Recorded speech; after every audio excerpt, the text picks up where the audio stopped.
Hello everyone, so this is our lecture number 9 of the Factories Act 1948। आज हम लोग lecture number 9 करने वाले हैं। इसमें हम क्या पढ़ेंगे? आज हम पढ़ेंगे चैप्टर 8 के बारे में। Today we will discuss about chapter 8।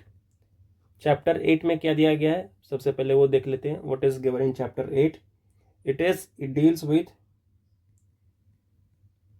Annual leave with wages.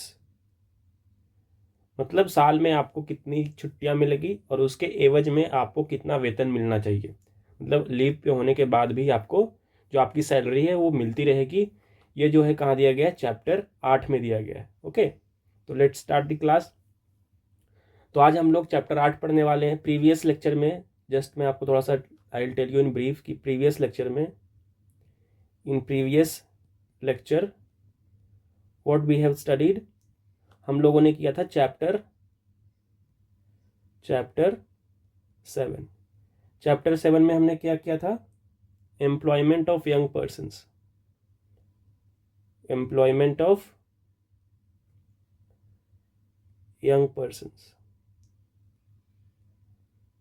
मतलब एडोलेसेंट्स, चिल्ड्रन को एम्प्लॉयमेंट फैक्ट्री में कैसे मिलती है, क्या क्या प्रोविजंस हैं, ये सारे हमने चैप्टर 7 में देखा था। तो अगर आपने वो लेक्चर नहीं देखा, because every chapter is connected with each other, you can not understand the आगे वाला chapter if you have not studied the previous chapter. Okay, आपको अगला चैप्टर समझ में नहीं आएगा, बिकॉज समझ में आ सकता है but not everything will be understood. Okay, सब कुछ समझ में आने में दिक्कत आ सकती है।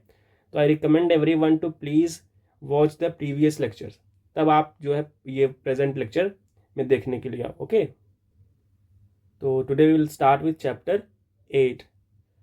सो what is given under chapter 8? That is annual leave with wages. इसका मतलब क्या है कि in a year certain number of days you are on leave in any factory, the workers get certain number of days as a leave. उनको छुट्टी दी जाती है साल में, ठीक है, और उन छुट्टियों के दौरान दे स्टिल गेट पेड, उनको फिर भी सैलरी दी जाती है। ऐसा नहीं कि छुट्टी पे तो सैलरी उनकी कट जाएगी। तो ये सारे प्रोविजंस जो छुट्टियों से रिलेटेड हैं, वेजेस से रिलेटेड हैं, ये कहाँ पे दिए गए हैं? This is all given in chapter 8 of the Factories Act. What are the sections here? The section 78 to 84, section 78 से लेकर के section 84 में सारे provisions का वर्णन किया गया है, explanation दिया गया है with provisions. So we will study all the sections and I will tell you which section is important from examination point of view. But once again I am telling you why I am discussing all the section is because once you understand all the sections you will understand the act. आपको एक बार पूरा section अगर आप पढ़ लेते हो, overview भी कर लेते हो, तो आपको जो पूरा एक्ट है ये समझ में आ जाएगा। And that will be easy for you in the examination to eliminate the options. आपको जो क्वेश्चंस एग्जामिनेशन में पूछे जाएंगे वहां पे एलिमिनेशन में हेल्प कर सकता है। आप ऑप्शंस को एलिमिनेट करके सही ऑप्शंस चूज कर सकते हो, because sometimes what happens, even if you don't know the options you can still eliminate the options. Okay, second important thing that I want to discuss here, that this class is useful for EPFO examination, UPSC EPFO. This class is equally useful for, again I am saying, ALC exam, that is Assistant Labor Commissioner examination conducted by UPSC.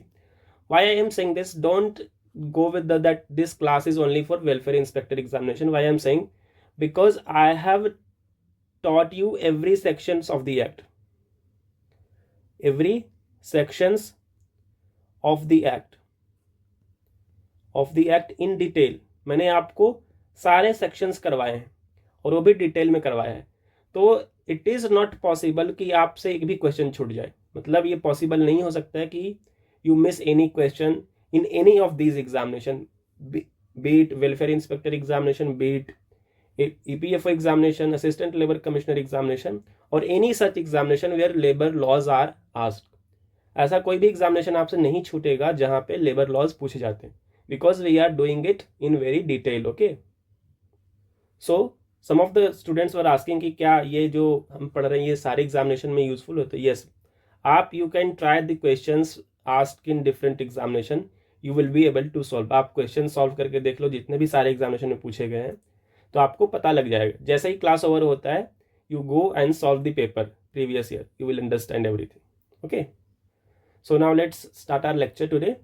So Chapter 8 of the Factories Act deals with annual leave with wages. So annual leave with wages for whom? For the workers.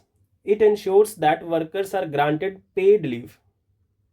This chapter ensures that every worker who is on leave, they must be paid as well as their salary. मतलब ये है कि अगर कोई भी worker, कोई भी जो काम करने वाला वहाँ पे मजदूर है या काम करने वाला व्यक्ति है, वो जब छुट्टी पे होता है तो उसके साथ साथ जो है उनको पैसा जो है, उनकी वेजेस उनको मिलते रहना चाहिए. There should not be any deductions in their wages और दी सैलरी.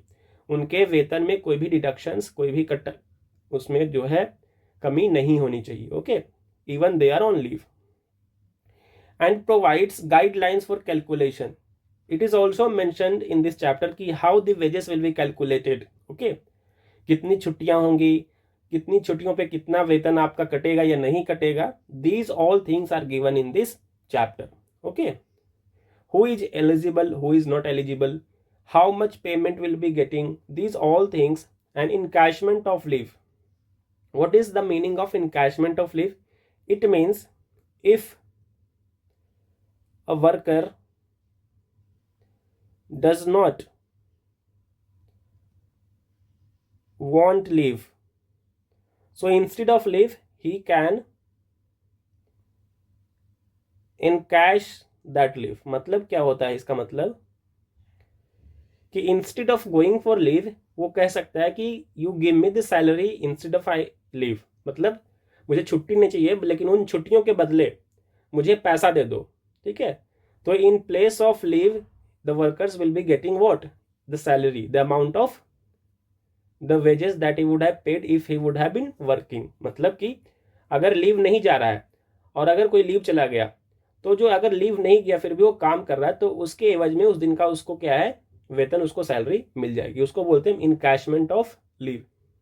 तो इनके प्रोविजंस भी दिए गए हैं चैप्टर 8 में. Now we will see section wise कि which section is applicable for which provisions. Okay, now the very first section is section 78 of the act which talks about application of the chapter. It means where this chapter will be applicable. मतलब ये chapter जो है, जो कि बात करता है annual leave with wages, ये कहाँ कहाँ एप्लीकेबल होंगे. ओके, इसका स्कोप क्या है. This is not very important from examination point of view, but just for your understanding you should know it. Okay, this section establishes the scope of chapter 8 and the provision apply to how all workers employed in factory. Means chapter 8 says कि this The provisions of this act will be applied to all the factories. मतलब जो provisions chapter 8 में दिए गए ये सारे factories में apply होंगे.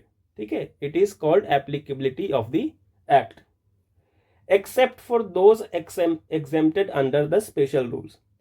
See, any provisions, be it chapter 5, chapter 6, 8, there should be also exceptions. So ये कह रहा है कि बहुत सारे exemptions हैं जहां पे ये सेक्शन 78 अप्लाई नहीं होंगे, यानी कि चैप्टर 8 अप्लाई नहीं होगा. For example, I will tell you just in brief so that you get an idea and I will discuss it later on so that you will understand. So in public utility services, public utility services, the organization of the factory which deals with public utility services, for example like railway, defence, related to water supply etcetera. Means जो public utility services होते हैं, जो public को चाहिए होगा, उस जैसे factory में बहुत सारे इनके प्रोविजन सप्लाई नहीं होंगे because of certain limitations that we will discuss in coming slides. क्या क्या लिमिटेशन से क्यों अप्लाई नहीं किया जाता है वो हम देखेंगे. ठीक है, तो कुछ फैक्ट्रीज में ये एक्ट, इनके प्रोविजंस एप्लीकेबल नहीं होते, वही कह रहा है सेक्शन 78 कह रहा है. लेकिन in most of the factories it is applicable. Okay, कुछ एक्सेप्शंस हैं, that is like public utility service और according to the government. According to the government अगर अनाउंस करती है कि इसको भी एग्जेम्प्ट कर सकते हैं, so in that case those factories will be exempted from section 78 or the chapter 8 provision. Okay, the state government has power to frame additional rule for implementing these leave provisions. Who has the power to make some of the additional rules? The state government. That also we will discuss in another section. So overall the section 78 says कि ये जो chapter 8 का provisions है कहाँ कहाँ apply होगा, इसको कौन अप्लाई कर सकता है, कहाँ पे अप्लाई नहीं हो सकता है, बस इतना सा है. Okay, now moving forward section 79. Okay, and section 79 is the most important section of this chapter. Most important section. You don't remember any section in this chapter, but just remember one section, that is section 79. याद कर लीजिए इसको, section 79 को. बस एक आपको दिमाग में याद रखना कि मुझे एक सेक्शन याद करना है. कौन सा? सेक्शन 79. क्योंकि सेक्शन 79 से ही सवाल पूछे जाएंगे आपके एग्जामिनेशन में. The question will be definitely ask in section 79 because it is the most important section. And section 79 deals with annual leave with wages. जो चैप्टर 8 का हेडलाइन है, जो टॉपिक का चैप्टर 8 क्या बात करता है, एनुअल लीव विथ वेजेस, वो कहाँ दिया गया? सेक्शन 79 में. And this is very big section. I will just summarise it and make it easier for you. मैं इसको समराइज करके आपके लिए आसान करके समझा दूंगा. So don't worry about it. लेकिन ये सेक्शन आपको याद रखना है, ठीक है. इनके प्रोविजंस मैं बताऊंगा कौन से इंपॉर्टेंट है कौन से नहीं. So this section is the most important section in the chapter and defines the entitlement and condition for annual leave. What are the conditions that is given for the annual leave and who are entitle, मतलब किसको दिया जाएगा और क्या क्या conditions हैं, ये section 79 में बात करता है. So the first provision is the eligibility for annual leave. Means who will be eligible for getting annual leave. किसको annual जो सालाना जो छुट्टियां होती हैं किसको मिलेगा, ठीक है. Who is eligible? So let's see. A workers become eligible for annual leave if एक कोई वर्कर है जो कर्मचारी है, उसको सालाना छुट्टी कब मिलती है, so उसके बारे में हम बात करेंगे. If he has worked for at least 240 days in a calendar year. Very very important provision. एक वर्कर को छुट्टी कब मिलेगी, एनुअल लीव कब मिलेगा उसको, अगर वो वर्कर एक साल में कम से कम कितने दिनों तक काम किया हो, 240 डेज तक काम किया हो, ठीक है. It is very important. Directly they can ask you in examination. A worker who is entitled to get annual leave if, mind it, if he or she has worked for at least how many days? 240 days in a calendar year from January to December. Getting my, whatever the calendar year is being followed by the factory. Again it varies state to state. So there मतलब 12 महीने में आपको 240 दिन अगर आपने काम किया है, then you are allowed to get annual leave. Okay. So the very first question here. This is the very first question. Second question is section 79. Now, the paid holidays and medical leaves are counted as working days. Again, one more important question. They may ask you, कि is paid holidays, I am writing here, is paid holidays and medical leave are counted as working day. The question is कि क्या जो paid holidays, what is paid holidays, मतलब वो छुट्टियां जिसमें आपको वेतन मिल रहा होता है, there is no deduction of the money और the wages of the salary that you take. मतलब कोई भी इंसान जब छुट्टी लेता है तो देयर आर प्रोविजंस की सर्टेन नंबर ऑफ डेज में आपको सैलरी मिलती रहेगी even if you are on leave. मतलब सपोज कीजिए in a year 22 leaves are allowed, but these 22 leaves comes with that you will still be paid the wages that you are getting. मतलब इसमें कोई salary की deductions आपकी नहीं होगी अगर छुट्टी पे हो तो उसको हम बोलते हैं paid holidays. And the second is medical leave. Means you are getting a leave, अगर आप छुट्टी लेते हो किसी भी मेडिकल कारण से, जैसे कुछ आपके हेल्थ इश्यूज हो जाते हैं, इन दैट केस उसको हम बोलते हैं medical leave. Okay. So question is कि क्या पेड हॉलीडेज, ठीक है, और मेडिकल लीव क्या ये वर्किंग डेज में काउंट होंगे? 240 डेज में काउंट. सपोज करो कोई इंसान जो है 240 दिन का प्रोविजन है और उसने काम किया है 220 दिन. Okay, so is this person eligible to get annual leave or not? The question is, suppose there is a person, a worker, who has worked for only 220 days. Why he has worked 220 days? Just because he has taken 10 paid leave and 10 medical leave. मतलब एक worker है जो 10 paid leave लिया और 10 जो है medical leave लिया. तो how many days he actually worked? 220 days out of 240 days. Now the question is that worker eligible for getting annual leave? मतलब क्या उस वर्कर को एनुअल लीव मिलना चाहिए अंडर सेक्शन 79? तो your answer should be yes. Your answer should be yes, क्योंकि this is given in section 78. Why? The paid holidays and medical leaves are counted as what? Working days. मतलब आप paid छुट्टियों पे हो या health issues की वजह से आपने मेडिकल लीव ले रखा है, फिर भी वो दिन जो है आपके वर्किंग डेज जैसा ही काउंट होगा. इसका मतलब कि आप उस दिन काम पे थे. Getting my point?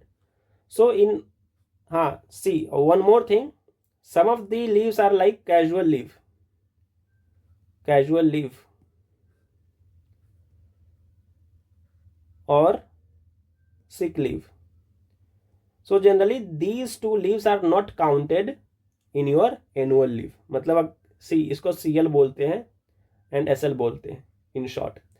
तो there are also provisions for sick leave and casual leave. If you take casual leave or sick leave, suppose किसी एक दिन आपने छुट्टी लिया, आपके सर में दर्द है, not a major health issues. See, what is the difference between medical leave? Medical leave is a kind of a serious health problem that takes you 7 days, 10 days, kind of any kind of surgery or a serious health issue. Sick issue is like आपको थोड़ा सा cold fever etc. So in that case that will fall under sick leave, not a medical leave. Okay. Or generally medical leaves are granted to women in case of pregnancy or any such sort of things. So the casual leave and sick leaves, they will not be counted as a your in 240 days वाला part में. ये जो दोनों leave अगर आप लेगो तो इसमें count नहीं होगा. ठीक है, getting my point? The workers who join in the middle of the year. What if a worker is not joining in the month of January? Suppose he joined in the month of June. So how the number of leave will be calculated? So and how they will be paid? So it is proportionally depending on the how many days he has worked, and accordingly they will be counted. What is the ratio of counting? That we will see in coming slide. So there is proportion. मतलब अगर कोई 6 महीने के लिए join किया तो उसके हिसाब से उसी प्रोपोर्शन में उसको छुट्टियां भी मिलेगी. ठीक है, ऐसा नहीं कि सबको बराबर है. Getting my point? So section 979 का one important provision is eligibility for annual leave. This is first provision. तो इसमें आपको क्या याद रखना है? What you should remember that at least 240 days in a calendar year has to be worker has must have been working in the factory. और the second point is that paid holidays and medical leaves are counted as working day. Getting my point? Now the next point is how the calculation of leave will take place. Leave को calculate कैसे करेंगे कि किसको कितना leave मिलना चाहिए. ठीक है, suppose A is a worker. He has worked for 1 year, complete year. B has worked for 6 months. So how we will calculate कि A को कितना लीव मिलेगा और B को कितना मिलेगा? How we are going to calculate how many days of leave A will be granted and how many days of leave B will be granted? So there is a method of calculation. So what is that method? This is also important. The number of leave days is calculated as follows. For adult workers, it means those who are, there is different provisions for adult workers and adolescents. Okay, those who are 18 plus means adult workers. उनके लिए क्या provisions है? What is the provisions for them? Adult workers 1 day leave for every 20 days work. Means if you have work for 20 days you will get 1 leave. Okay, मतलब 20 दिन काम करने के बदले में आपको एक छुट्टी मिलनी चाहिए। तो suppose if a worker has work for continuously 240 days, so how many leave he will get? Divided by what? 20. So 12. Getting my point? So in 240 days, how many leave he will be getting? 12 leave. Minimum 12 leave. And this is exempted from like medical leave, etc. So this is not included in this 12. Those are additionals, okay? So don't get, this is just a method. So this question is directly asked कि एक 20 दिन काम करोगे तो एक छुट्टी आपको allowed है, and this will be calculated at the end of the year, okay. And for adolescents, the person below 15 to 18 years, 15 to 18 years, what is their eligibility? 1 day leave for every 15 days work. हर 15 दिन पे एक छुट्टी उनको allot होगा।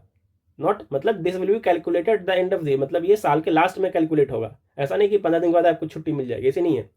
You are continuously working and at the end of the year this will be calculated कि आप suppose आपने 45 days काम किया तो यू लास्ट ईयर के लास्ट में 3 days का आपको लीव मिलेगा।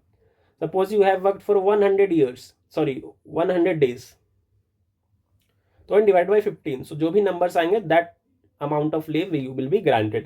Getting my point? Next is leave for seasonal factories. So there are factories which work in a particular season of the year, मतलब वो 2-3 महीने के लिए ही काम करते हैं, लाइक सीजन उनका, जैसे शुगर फैक्ट्रीज है। So those factories not working for the whole year because the season of the sugar cane is for a certain number of year period of time, okay? मतलब महीने में कुछ दिन ही sugar cane होता है, गन्ना होता है, तो उसी दौरान वो फैक्ट्री काम करती है। तो वैसी फैक्ट्रीज को हम क्या बोलते हैं? सीजनल फैक्ट्रीज, जो पूरे साल काम नहीं करती है, वो क्या करता है 3-4 महीने 5 महीने तक ही काम होता है उनमें। तो वहां पे क्या क्या प्रोविजंस है? Workers in seasonal factories are entitled to leave only if they work for the full season. This is very important. There is no as such provisions कि आपको 20 दिन काम करोगे तो एक छुट्टी, 30 दिन काम नहीं। You have to work for full season. Suppose a season is of 3 months, so you have to work for entire 3 months. Getting my point? So there is no as such provision as in these two in a regular factory. And again, the leave provisions are decided by the government here, decided by the respective government of the state. वो requirement के हिसाब से state government rule बनाती है कि क्या leave मिलेगा seasonal factories के केसेस में। आपको what you should remember here is for adult workers 1 leave for every 20 days and for adolescents for every 15 days. ये important question है, okay? Now the next provision is carry forward and accumulation of leave. So what does it mean?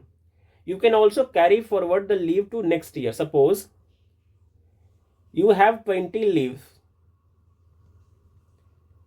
left इन 2024, आपने 2024 में पूरे साल काम किया, आपको 20 छुट्टियां मिली। यू हैव 20 लीव्स, मतलब पेंडिंग, मतलब आपने छुट्टी नहीं लिया, आपने काम कर दिया, बट ये लीव तो आपके पास बचा हुआ है। Eight the end of the year it is calculated and you have in what in आपके पॉकेट में 20 लीव्स है। पॉकेट इन द सेंस कि यू हैव इन योर कह सकते हैं कि आपके पास बचा हुआ है लीव वो, ठीक है। So this leave can be utilized in 2025. ये जो 20 लीव आपने छोड़ा 2024 में, तो this will be carry forward to 2025 if you want to. अगर आप चाहते हो कि ये 2025 में शिफ्ट हो जाए तो उसी को हम बोलते हैं कैरी फॉरवर्ड होना। तो leave are also carry forward, okay. And accumulation of leave क्या होता है? It will be accumulated, you can encash it और you can carry forward it. मतलब कि जब लीव एक्यूमुलेट हो जाता है, जमा हो जाता है, तो आप उसको अगले साल के लिए कर सकते हो यूज, या फिर उसके बदले में आप सैलरी ले सकते हो, उसके बदले में आप पैसा ले सकते हो, ठीक है। आपको छुट्टी नहीं चाहिए, मुझे पैसा दे दो। तो this is also the provisions. So वो सारे प्रोविजंस को हम इसमें देखेंगे। So if a worker does not use all his leave, he can carry forward the unused leave. वो अपने अनयूज्ड लीव को, जो बचा हुआ लीव है, उसको कैरी फॉरवर्ड कर सकता है, मतलब next time to the next year. However, leave can be accumulated up to only 30 days. So how many maximum days? I'll give you example. This is a question. How many days you can accumulate in a year? So what does it mean? I'll give you one example. Let's example. Madan is a worker. Madan एक worker है. In 2024 he had 20 unused leave. Means Madan जो है 2024 में एक factory में काम करता था और उसकी 20 छुट्टियां बच गई 2024 में. उसने 20 मतलब 2-4 छुट्टी लिया हो जो भी था, 20 छुट्टी उसके पास बचा हुआ है. He has left with 20 leaves, मतलब उसके पास 2024 में उसने इस्तेमाल नहीं किया. So he has 2 options now. The first हम क्या समझ रहे हैं, फर्स्ट ऑप्शन को समझेंगे, इन कैश वाले को हम बाद में समझेंगे. So in 2025 now 2025 is going on. Now 2025 suppose the December comes, दिसंबर मंथ आ गया, लेट्स अज्यूम इट. ओके, अभी तो नहीं है वैसे, दिसंबर आ गया. सो 2025 में भी सपोज इसके पास क्या है, 20 डेज का लीव बच गया. तो how many total leave he has? तो he has total 40 days leave. 40 days leave. तो क्या ये 40 डेज लीव ये इस्तेमाल कर सकता है दिसंबर में या 2025 में? तो your answer should be no. How many days he can utilize as a maximum? तो he can utilize only 30 days. मतलब एट मैक्स, मतलब ये मुद्दा नहीं है कि आपके पास 40 लीव बचा हुआ है, 50 leave. At max you can use only 30 days as a leave. मतलब 30 दिन की छुट्टी आप मैक्सिमम ले सकते हो, उससे ज्यादा नहीं, भले ही आपके पास कितना भी लीव बचा हो. तो he has 40, suppose he used 30 days. इन्होंने इस्तेमाल कर लिया. मदन ने क्या किया, he utilized his 30 days as a leave. उसने छुट्टी ले ली 30 दिन की. He has still has 10 days left. So what he will do now? What are the options he has? So he can encash it. What he can do? Encash. इसके एवज में 10 दिन का उसको सैलरी या वेजेस मिलेगा. उसको बोलेगा कि भाई अब मुझे 30 दिन ही आप दे रहे हो मैक्सिमम, ठीक है, और अगले साल तक मैं वेट नहीं करूंगा, तो आप मुझे 10 दिन छुट्टी के बदले उस सैलरी दे दो.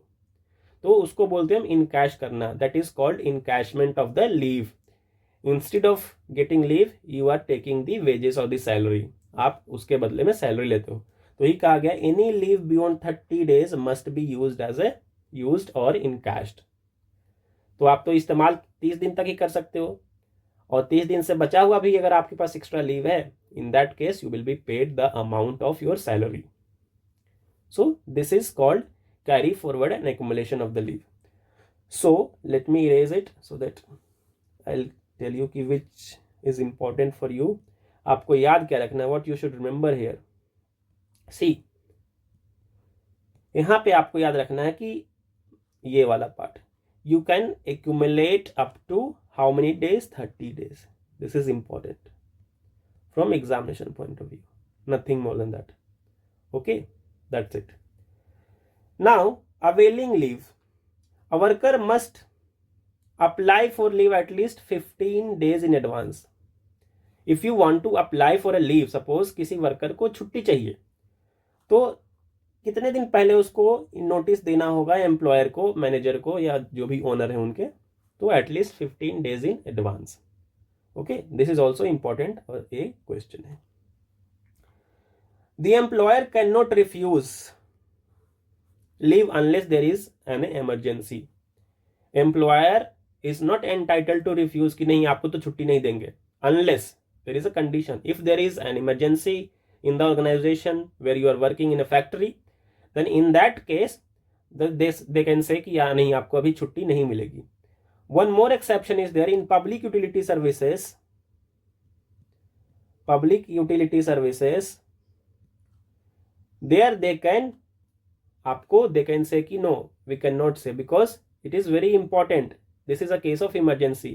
In case of war, ठीक है, if you are working in a factory where animations are made, ठीक है, गन फैक्ट्री में काम कर रहे हो, इन सब से जिस समय pharmaceuticals company में if you're working and situation is like COVID, suppose COVID was a situation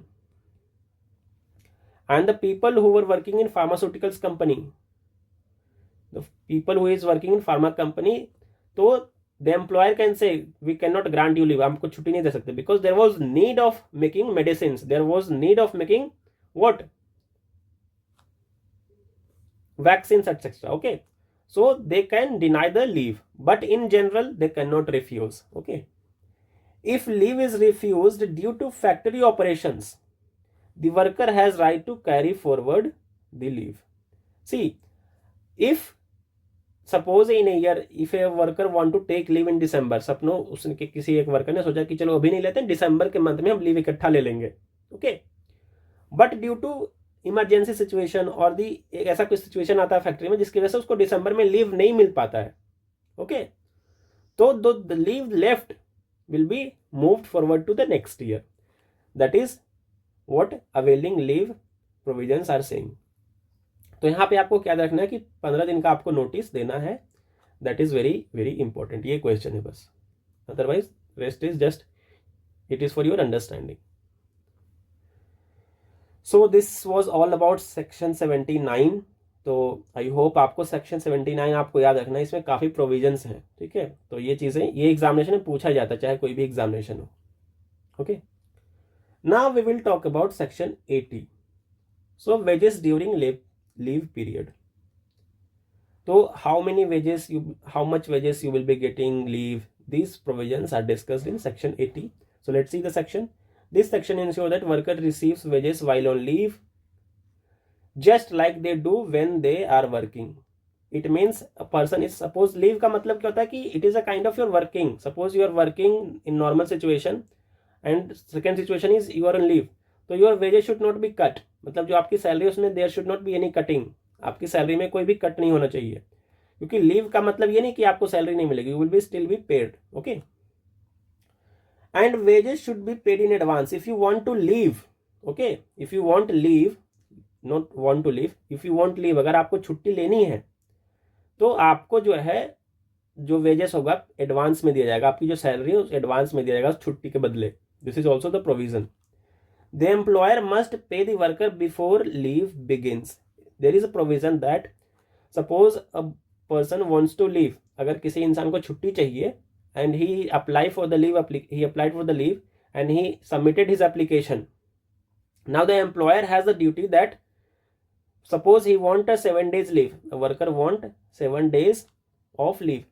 So the employer will give 7 days salary in advance. मतलब उनको एडवांस में सैलरी दे देंगे 7 दिन की छुट्टियों के लिए. Okay, this payment includes basic wages, dearness allowances जिसको हम डीए बोलते हैं, house rent allowances if applicable. So whatever number of days a worker is going on leave, those payment has to be made in advance by the employer. Employer को वो payment उसको advance में करना होगा उसको छुट्टी जाने से पहले. Getting my point. तो ये कहाँ दिया गया, सेक्शन 80 में दिया गया है. What is the rate of wages during leave, what should be the rate, क्या रेट होगा. The worker receive the same daily wages as he would if he were working.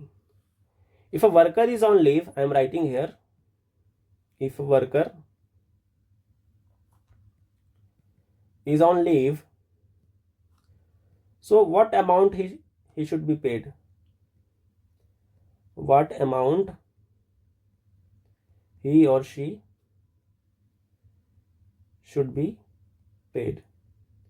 मतलब अगर छुट्टी पे है तो क्या सैलरी का कितना हिस्सा उसको मिलना चाहिए. ठीक है, तो जितनी उसकी सैलरी है उतना ही मिलेगा. There should be no deduction. मैंने आपको पहले ही बताया ये चीज. तो ये कहा गया रेट ऑफ वेज कितना होना चाहिए, the same as if he is working. मतलब जिस दिन वो काम कर रहा होता है उस दिन उसको जितना पैसा मिलता है वही पैसा उसको तब भी मिलेगा जब वो छुट्टी पे होगा. Okay, if a worker is paid based on piece rate, it means output based payment. What is, I'll just tell you in second. So if a worker is paid based on piece rate, means output based payment, wages during leave must be calculated on the average daily earning of the last 12 months. Just I'll give you example, give me 1 second so that I can erase it. I'll just explain with the example, it will be easier for you to understand. एक example से आपको समझाता हूँ मैं भी इसको. क्या कह रहा है ये? There is 2 point, output based payment, ये दिया गया है। What does it mean? ये क्या है? It means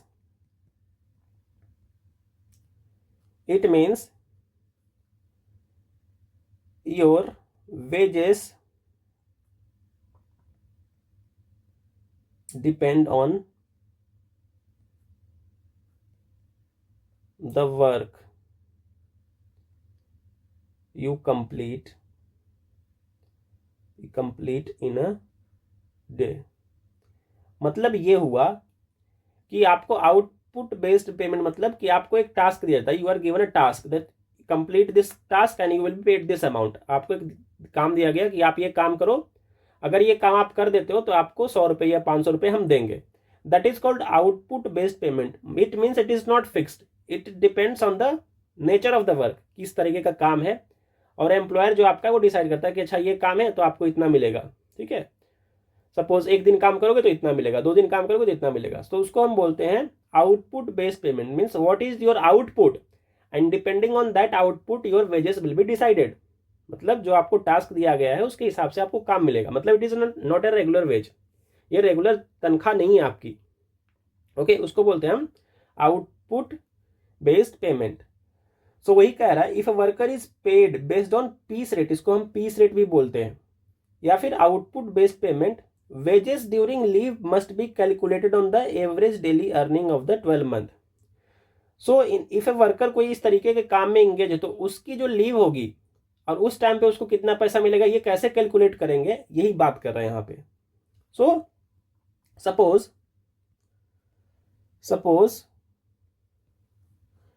a worker is based on piece rate। ठीक है, एक वर्कर जो है इस बेसिस पे काम कर रहा है, तो how his wages will be calculated? So average of last 12 month,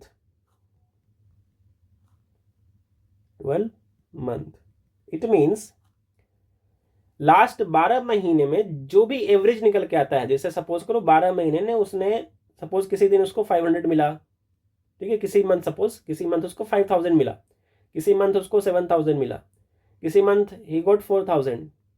so like wise 12th month में उसको सपोज करो 48,000 मिल गया। 12th मंथ में his total salary he received is 48,000। So and every month is varying, okay, every month it is this variation in his salary because it is output based payment। किसी month उसने ज्यादा काम किया तो उसको ज्यादा salary मिलेगी, किसी मंथ कम। तो उसको छुट्टी जब लेना होगा और उस केस में लीव लेगा वो, तो उस समय उसको सैलरी कितनी मिलेगी? Because every month his salary is diverse, it is flexible. So it will be the average of 12 months, so it will B divided by 12। Okay, so 4000 per month actually निकल के आता है average. The average is 4000 per month. So on the basis of this average he will be allowed to get the leave wages. मतलब ये 4000 जैसे पर उसकी salary अब क्या कंसिडर करेंगे हम कि 4000 पर मंथ है। अब 4000 पर मंथ है तो एक दिन की सैलरी कितनी होगी, उसके हिसाब से जितनी भी छुट्टियां लेगा वो सैलरी उसकी फिक्स की जाएगी। That is given in this provision. Okay, now section 81 which talks about payment in advance in certain cases। it means there are certain cases where employer give payment in advance। मतलब जो salary है, wages है, उसको advance में दिया जाता है। किसको? वर्कर्स को। किसके द्वारा? एम्प्लॉयर के द्वारा। ये कहा गया सेक्शन 81 में। This section ensure that workers receive wages before they go on leave. Before going on leave the worker must be paid in advance so that they have financial security। Suppose a worker is taking medical leave, so there is emergency situation and he or she needs money and he is taking 15 days leave। Suppose This is a hypothetical example. So the employer must give 15 days wages in advance. Wages in advance. ये 15 दिन का जो इसको wages है advance में दिया जाएगा. वही कहा गया सेक्शन 81 में कि payment in advance in certain cases. So let's see the key provisions. If a worker is granted leave for 4 days or more for adults. For adults, how many days are there? At least 4 or more days. Then only in that case advance payment will be made. If it is suppose 3 day leave, 3 days leave, then there will be no advance payment. अगर 4 या 4 दिन से ज्यादा का अगर आप छुट्टी लेते हो तभी जो है आपको एडवांस में पेमेंट दिया जाएगा. For whom? For the adults. Okay, suppose कोई एडल्ट है 18 साल से प्लस का है और वो 3 दिन की छुट्टी लेता है और वो बोलता है कि मुझे एडवांस में पेमेंट करो, तो नहीं, ये प्रोविजंस नहीं दिया गया है. हाँ, अगर 4 दिन की छुट्टी लेता है, 5 दिन की लेता है, 6 दिन की लेता है, 7, 8, 9, 10 दिन, तो ही will be paid in advance under section 81 of the factories act. And 5 days और मोर फॉर चिल्ड्रेन. ठीक है, और एडोलेसेंट. और एडोलेसेंट या चिल्ड्रन के लिए कितना है? 5 या 5 से ज्यादा. उनको कितने दिन की छुट्टी कम से कम चाहिए एडवांस में पेमेंट लेने के लिए?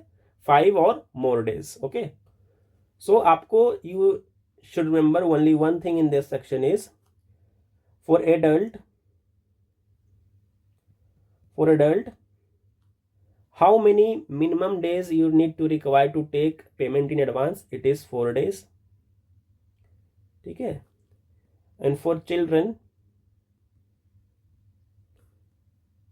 it is 5 days or more, 4 days or more. Just remember 2 things, just that's it. So this ensure that workers do not face financial difficulties during their leave. Why this is important? कि the worker should not face any financial constraint. उसको financially कोई पैसों की दिक्कत नहीं होनी चाहिए, तो इसके लिए इंश्योर किया जाता है कि उसको पहले पैसा दे दिया जाए. It applies to all factories covered under the act. ये सारे फैक्ट्रीज पे लागू होता है. And even I am saying shops and establishment act. Establishment act 1954. It also applies to shops and establishment act 1954. So some of you might have doubt कि shops and establishment act क्या है भाई? What is this act? See, the Factories Act deals with factories things like where manufacturing, ठीक है, making of the products, etc. is taking place.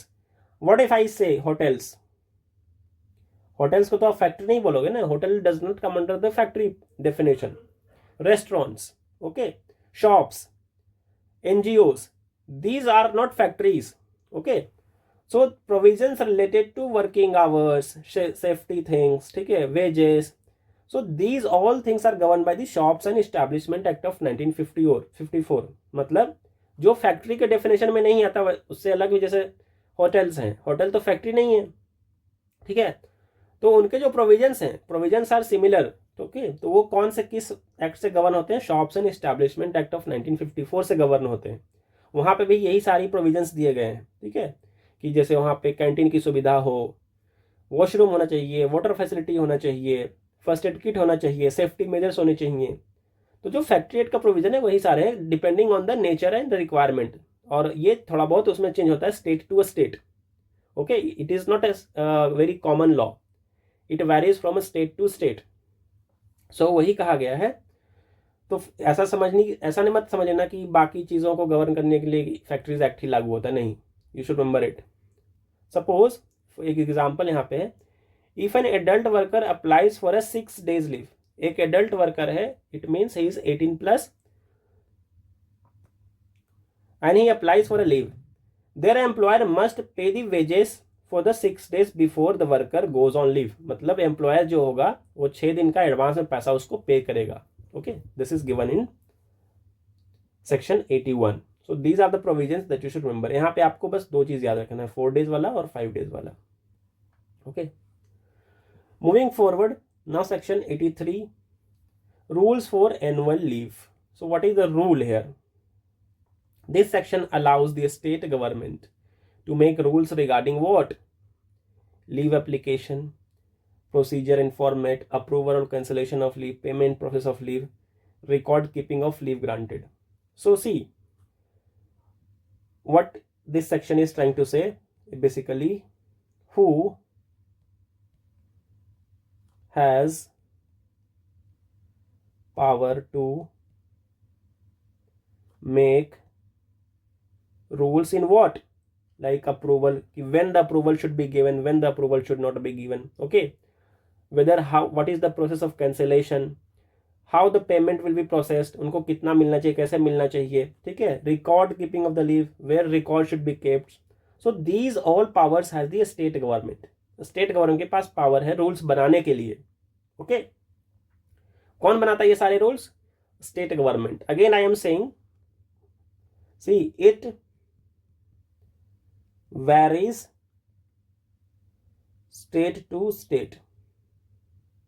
For example, I'll give you an example. For in case of Maharashtra,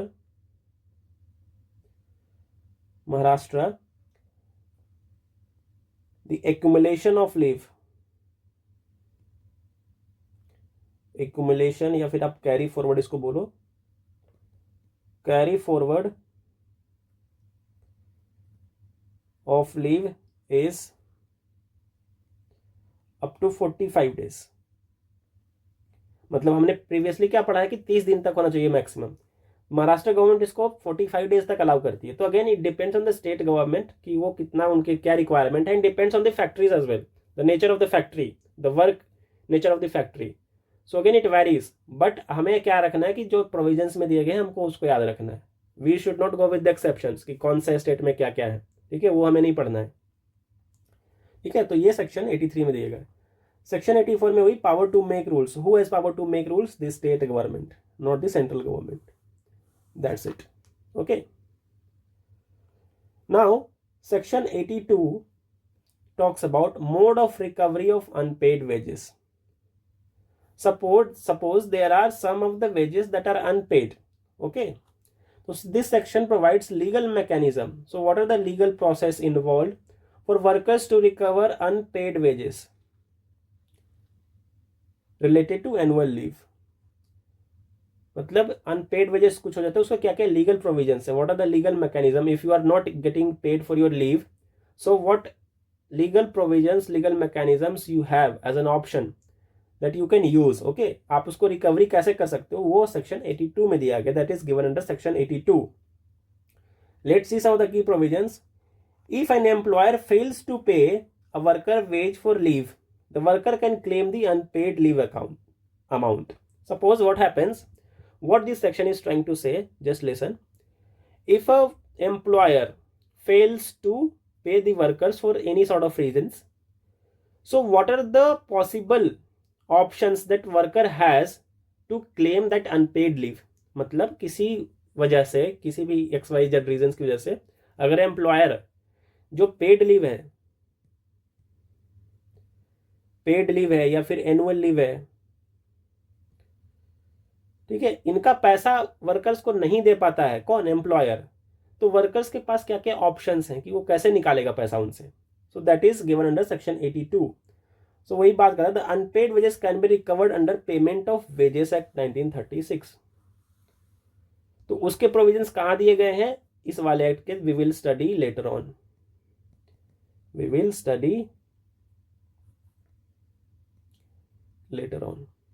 ठीक है, तो payment of wages act में दिया गया कि किस प्रकार से जो है आपको पेमेंट मिलेगा.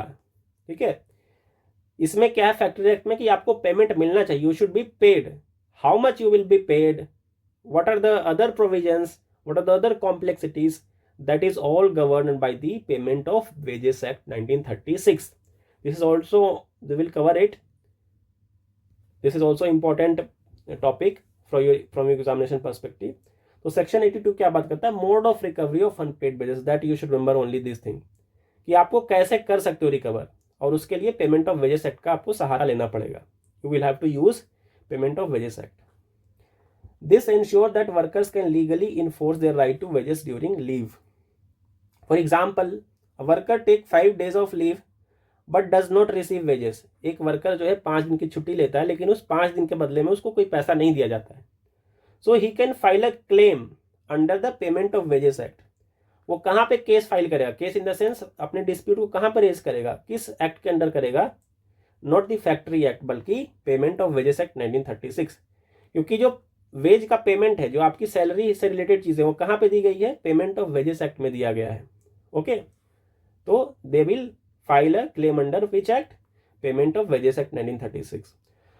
तो क्वेश्चंस कभी कभी ऐसे पूछे जाते हैं कि कौन सा प्रोविजंस जो है कौन से एक्ट में दिया गया है, ये भी आपको ध्यान रखना है।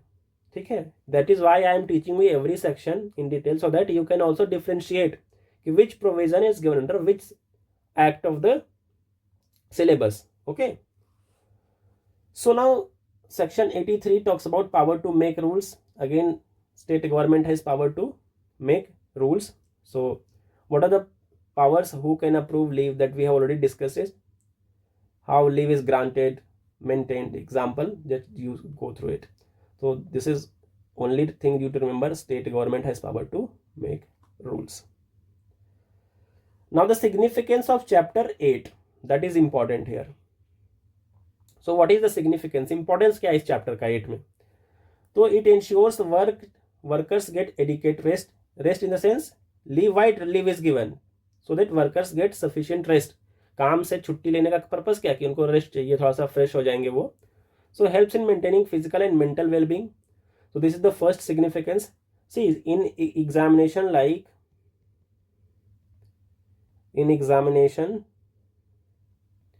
like ALO, Assistant Labor Commissioners, these kind of questions they might ask you. Not in welfare inspector examination, but yes, in UPSC examination they ask statement wise questions. तो वहाँ पे ऐसे पूछ सकते हैं कि what is the significance of this chapter.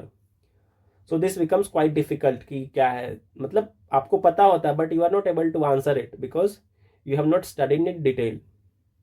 Second significance is guarantees financial security because even if you are in a leave, अगर आप फिर भी छुट्टी पे हो फिर भी आपको जो है पैसा मिलता है, तो it secure your financial security. Legal protection for workers.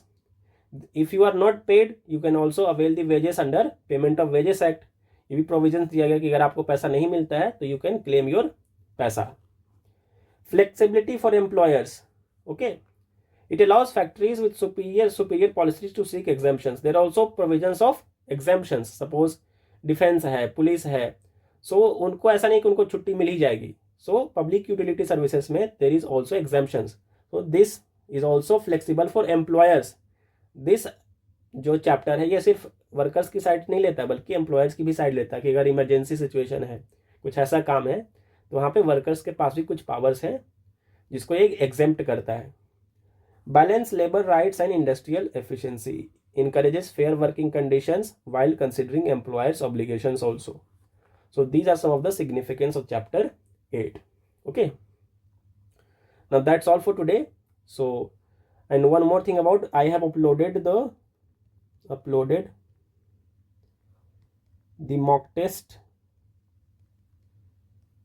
on Factories Act, so please go and attempt it. ठीक है, आपसे सारे क्वेश्चन सॉल्व हो जाएंगे. देर आर टोटल 50 क्वेश्चन, तो गो एंड अटेम्प्ट इट. ठीक है, जैसे जैसे सेक्शंस आप पढ़ लोगे आप you will easily be able to solve all the questions. All the 50 question you should be it should be correct. ठीक है, not a single question should be left. गलती नहीं होनी चाहिए एक भी question because I have taught you everything. Okay, and those 50 questions are taken from all the examination, EPFO, Assistant Labor Commissioner, welfare inspector examination. So whatever sort of examination are held in India, those questions are selected from those examination. Okay, तो इसमें सारे examination का question mix है. तो please do, अब आपको idea लगेगा कि किस तरीके के क्वेश्चंस पूछे जा रहे हैं और जो आपने पढ़ा है उसमें से है या नहीं है. So you will gain some confidence also कि हाँ मैं सॉल्व कर सकता हूँ. So please go and attempt it. Thank you and have a nice day.